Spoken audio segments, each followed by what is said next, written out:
ጤና ይስጥልን የአዲስ መረጃ ሚዲያ ቤተሰቦች እንደምን ቆያችሁ? የዕለቱን አጫጭር አስገራሚ መረጃዎች እነሆ። የኢራን ፓርላማ አፈ ጉባኤ መሐመድ ባገር በማህበራዊ ሚዲያ ላይ በቴህራን ላይ የአሜሪካ ወታደራዊ እንቅስቃሴዎች ላይ በመሳለቅ ዘመቻ እመነኝ ብሮ ወይም ኦፕሬሽን ትረስሚ ብሮ የሚለው ስትራቴጂ ተሳክቷል ሲሉ ተሳልቀዋል። የእስራኤል ጦር ረቡዕ ዕለት በቤሩት ደቡባዊ መንደር በከፈተው ጥቃት የሄዝቦላ ልሂቃን ራድዋን ዩኒት አዛዥ አህመድ ባሎትን መግደሉን በመግለጽ መግለጫ አውጥቷል። በተጨማሪም የናስር ክፍል የስለላ ክፍል ኃላፊ የሆኑትን መሐመድ አሊ ባዚንና የሄዝቦላ የአየር ላይ መከላከያ ታዛቢ ኦፊሰርን ሁሴን ሐሰን ሮማኒ መግደሉን ይፋ አድርገዋል። ሄዝቦላ በደቡብ ሊባኖስ በእስራኤል ወታደሮች ላይ ጥቃት ቢፈጽምም የእስራኤል በርካታ ሮኬቶች ቢወነጨፉም ምንም አይነት ጉዳት አላደረሰም ብሏል። የጦር ኃይሉ የጦር መሳሪያ ማከማቻ ቦታን ጨምሮ 15 የሄዝቦላ ቦታዎች ላይ ጥቃት አድርሷልም ተብሏል። ከማርች 2 ጀምሮ በሊባኖስ ላይ በቀጠለው የእስራኤል ጥቃት ቢያንስ 2715 ሰዎች ሲገደሉ 8353 ሌሎች ደግሞ ቆስለዋል።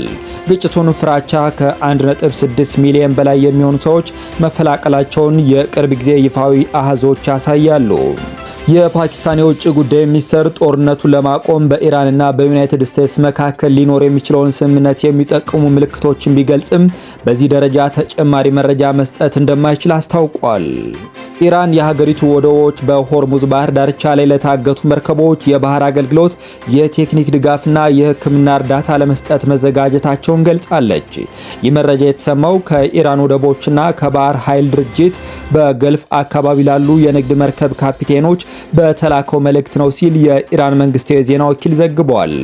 ድንበር የለሹ የሐኪሞች ቡድን እስራኤል ሆን ብላ በጋዛ ምግብና እርዳታ በመገደብ የተመጣጠነ ምግብ እጥረት በመፍጠር በተለይም ጨቅላ ህጻናትና ነፍሰ ጡር እንዲሁም ጡት በሚያጠቡ ሴቶች ላይ ከፍተኛ ጉዳት አድርሳለች ሲል ከሷል።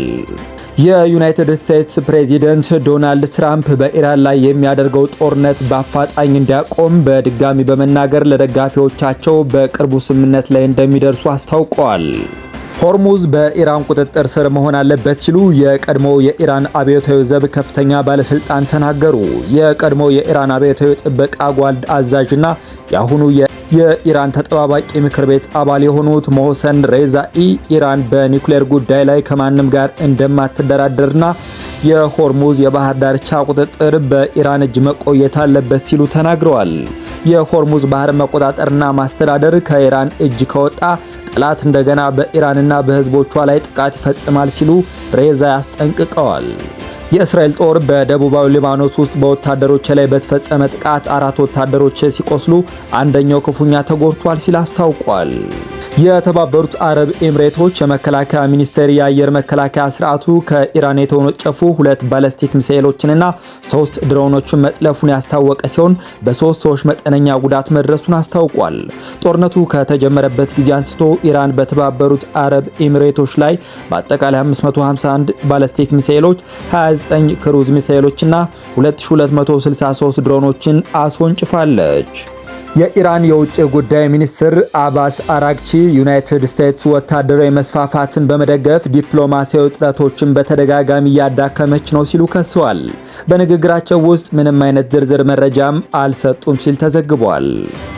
የዩናይትድ ስቴትስ የውጭ ጉዳይ ሚኒስትር ማርኮ ሩቢዮ ከጣሊያኗ ጠቅላይ ሚኒስትር ጆርጂያ ሜሎኒ ጋር ሊመክሩ ነው።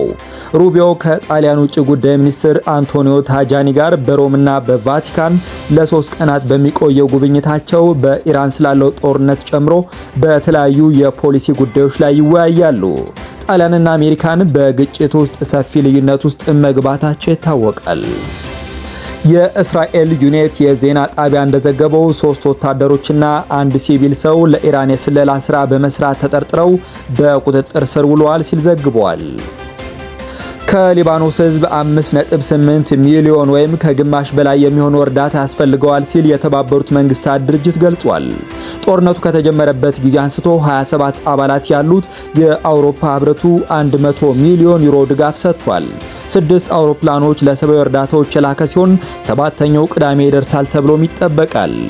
የተወደዳችሁ የአዲስ ሚዲያ ቤተሰቦች ለዛሬ ያዝናቸው አጫጭር መረጃዎች እኒን ይመስሉ ነበር። ሰላም ቆዩልን።